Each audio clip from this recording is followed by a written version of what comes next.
On this episode, we talk about location, delegating the marketing, and is it possible to get too gimmicky?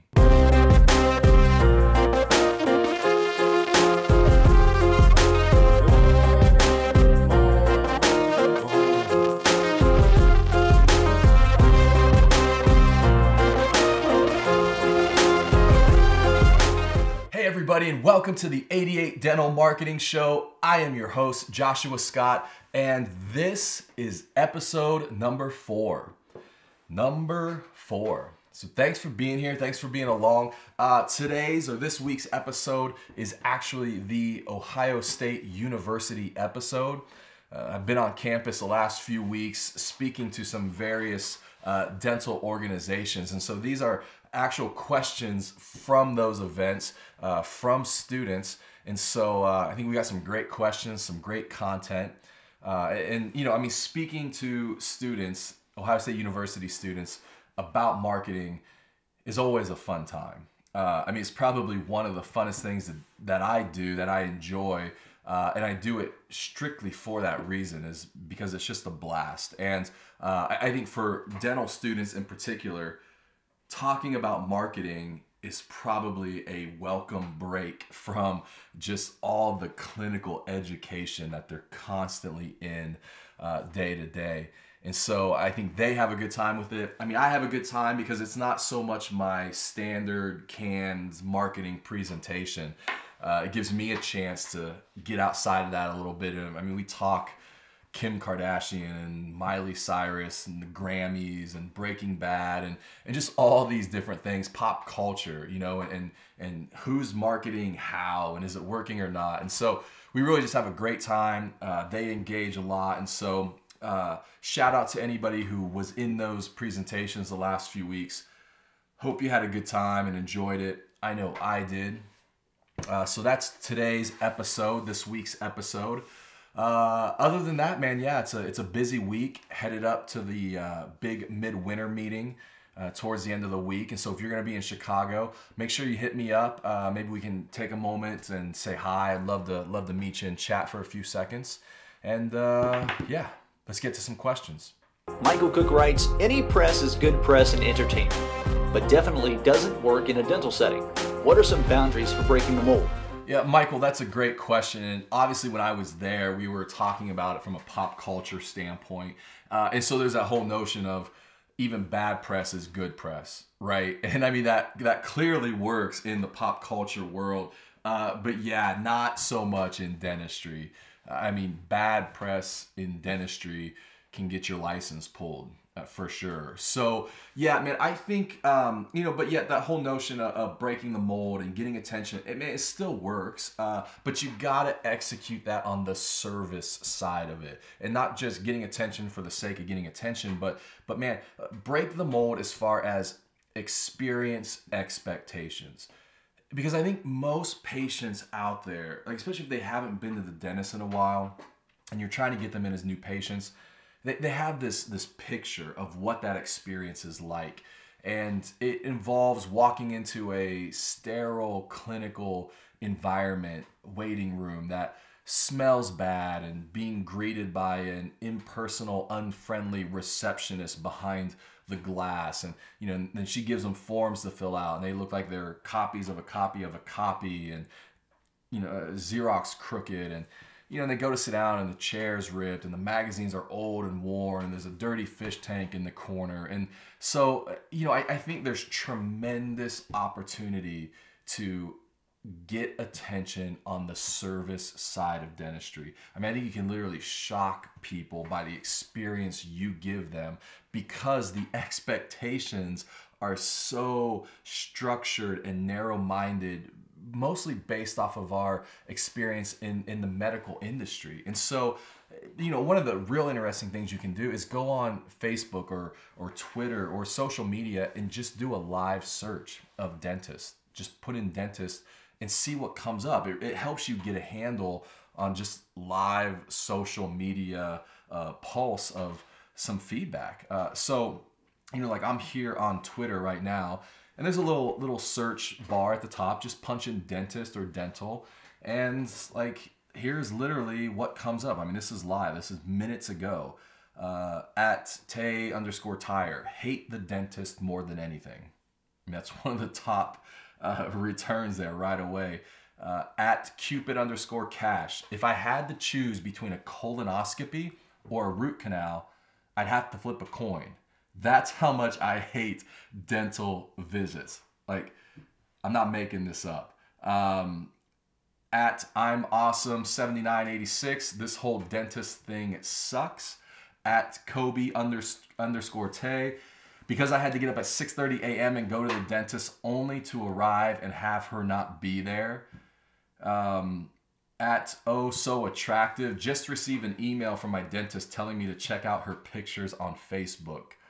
But why? Here's one. Oh, at Susie Corvo, I have a crush on my married middle-aged dentist. so there's that. At KCW, going to the dentist still scares me. At Twice the John, as a legal adult, the dentist is still kind of scary.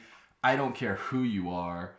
And then, here's, gosh, I mean, it just goes on and on. At Madeline Eschholtz, about to either puke or pass out at the dentist because they just gave me Novocaine shots. I'll let my body decide which.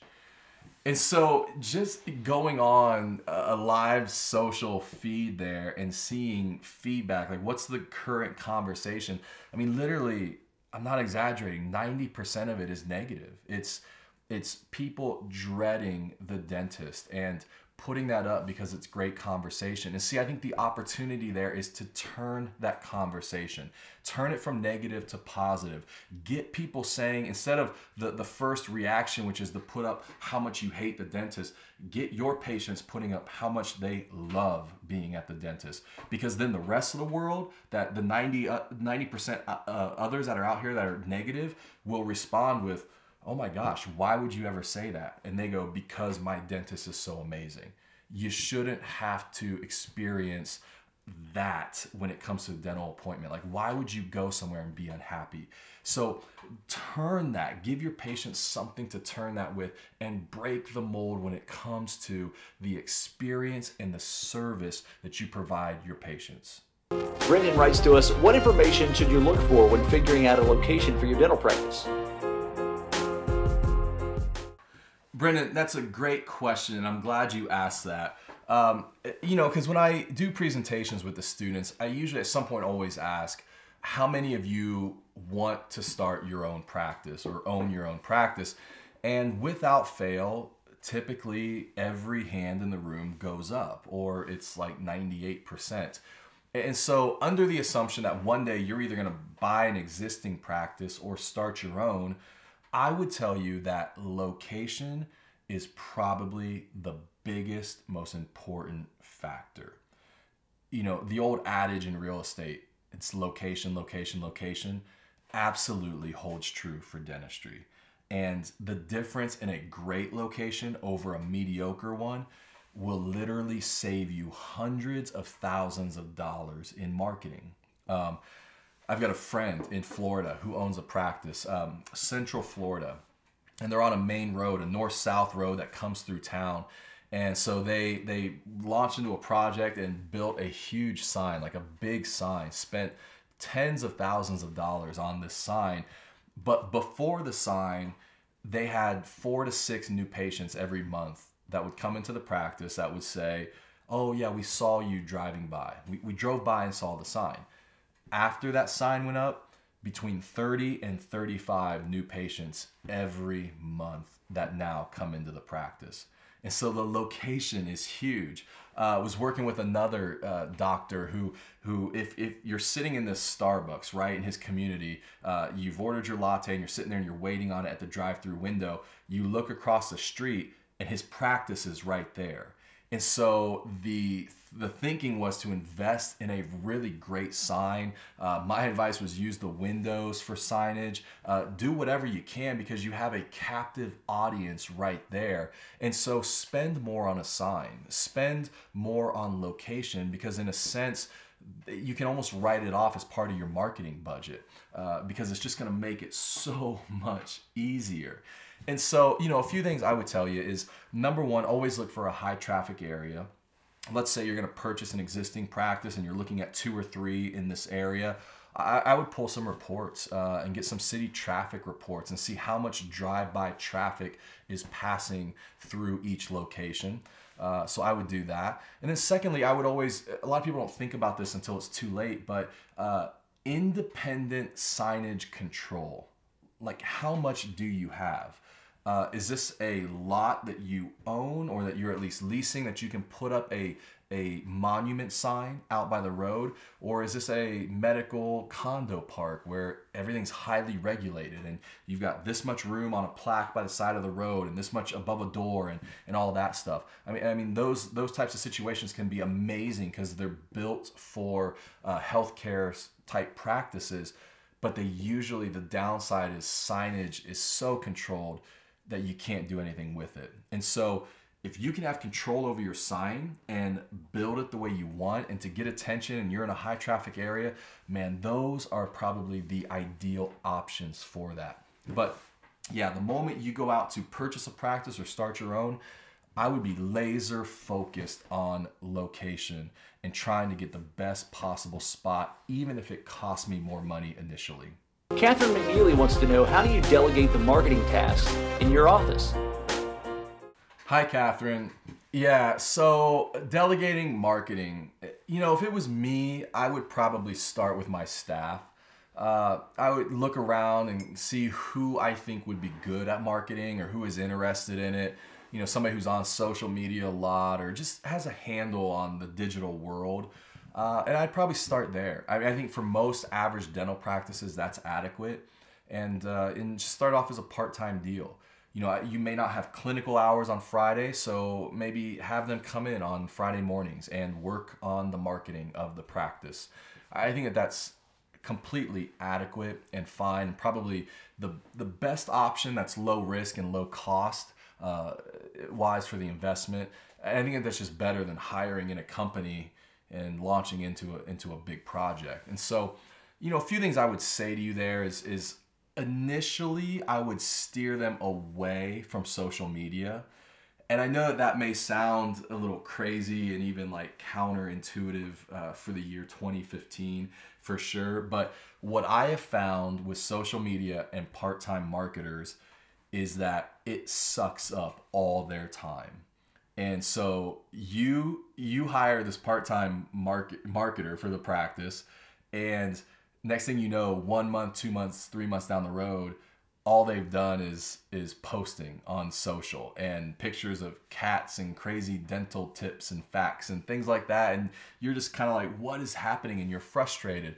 And so I would steer them away from social media for a while and force them to explore some other avenues of marketing. So that's number one. Secondly, I think you need to provide them with resources and education to help them along. And so maybe you're attending a seminar and they've got some marketing classes and you can bring them with you or send them to their own marketing seminar. I think that would be awesome.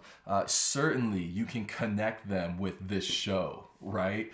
That's an easy thing. And I think that would be a huge resource and a huge just weekly help to them, answering some questions and steering them in the right direction. And so I think those are some keys there. Is keep them away from social media for a while, force them to focus on some other avenues of marketing, and help give them the resources they need to actually do a decent job with it.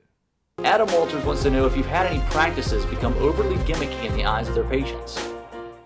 Yes. It's funny you say that because I remember a practice that we had started working with, and they called me in because they had this direct mail campaign that used to be really successful and no longer was. And so they asked me to come in and take a look at it. And I remember seeing these full color, big jumbo size postcards and looking at them. And the offer was, they were being sent out to their community, and the offer was free whitening and a free Sonicare toothbrush.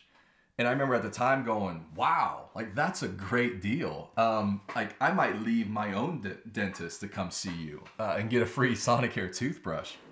And so, the problem was, they thought it was a great deal. The problem was when we started looking at the demographics of the community, for me, it became immediately obvious because in their community is a big university hospital, another regional medical hospital that's well known. And so it's a demographic that has high home values, high incomes, and it's home to university professionals and healthcare and high-end healthcare professionals. And so, my thing back to them was, I think if a healthcare professional who lives here wants a Sonicare toothbrush, she'll just go buy it. I don't think giving it away is compelling at all. And so we actually flipped the whole thing over, and instead of the free whitening and the free Sonicare, we did a complimentary consultation. It's like a complimentary oral health analysis, because the thinking was a professional in that community is going to value an oral health analysis over free this, free that, free that, whatever. And so, we changed that, and immediately the new patient numbers bump back up, and we start seeing that take some traction. And so, I think their idea was, hey, it's free this and free that and free this, and just keep adding on free things. And what's the matter? This offer is crazy. Who wouldn't want all this? Why aren't people coming in? And in the end, it was backfiring on them. It was just getting too gimmicky and I think looking desperate. I think people in that community were like, why are you giving away so much? Like, what's the matter with you? What's wrong with your practice? And so it was a quick shift based on the demographics. And, the thing we know about being gimmicky is this. If you just need one sale, then be as gimmicky as possible. That's the science behind it, okay? So think of like info commercials. And if all you need is one sale, then throw in free and 3 easy payments of this and act now, and we'll throw in that, and be one of the first 50 callers, and just use all those triggers and all those things, gimmicks, to get people to call and make the one sale. But if you need repeated sales, then trust becomes the biggest factor there. And so, think of Apple. They don't want you to just purchase an iPhone. They want an iPhone purchase every 2 years.